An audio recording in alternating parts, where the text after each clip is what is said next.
ये क्या कर रहे हो भद्रभट्ट? आचार्य, आपसे जो ज्ञान प्राप्त हुआ है मैं उसे लिख रहा हूं। किंतु आचार्य, एक प्रश्न रह रहकर मेरे मस्तिष्क में उभर रहा है। क्या इस सारे ज्ञान को प्राप्त कर आज चंद्रगुप्त इस अभियान में विजयी हो पाएगा? क्या सफल हो पाएगा वो? मैं एक गाथा सुनाता हूं तुम्हें। एक बार मार्ग में एक विषैला बिच्छू देखा जो नदी के पानी में डूब रहा था। ब्राह्मण उसे बचाने के लिए पानी से बाहर निकाल लेता है। बिच्छू उसे डंक मार देता है। ब्राह्मण को पीड़ा से तड़प उस बिच्छू को छोड़ना पड़ता है जो पानी में फिर से जाता है। उसे मरता देख ब्राह्मण उसे पानी से बाहर निकाल लेता है। बिच्छू फिर से उसे डंक मार देता है।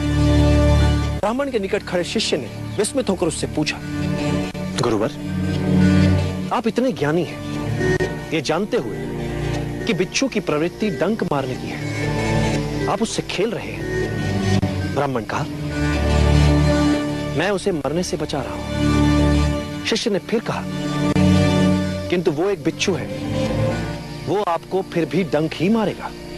तब ब्राह्मण ने कहा, यदि वो एक बिच्छू होकर अपनी डंक मारने की प्रवृत्ति नहीं छोड़ सकता, तो मैं एक मानव उसे बचाने की प्रवृत्ति कैसे छोड़ सकता हूं?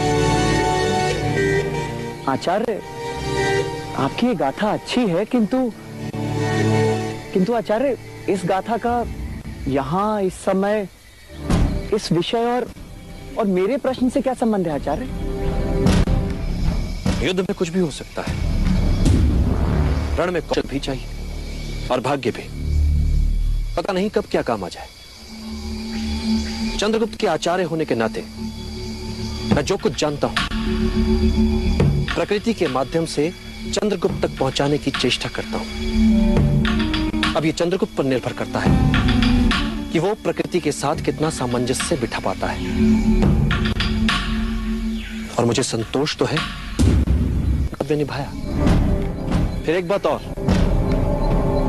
हर के बारे में, अपनी नियति के बारे में जानना ही चाहिए, क्योंकि जो योद्धा प्रकृति से तालमेल बिठाते हुए युद्ध करता है, भाग्य उसे एक बार, दो बार, तीन बार थपथपाकर सही मार्ग की ओर संकेत करता है।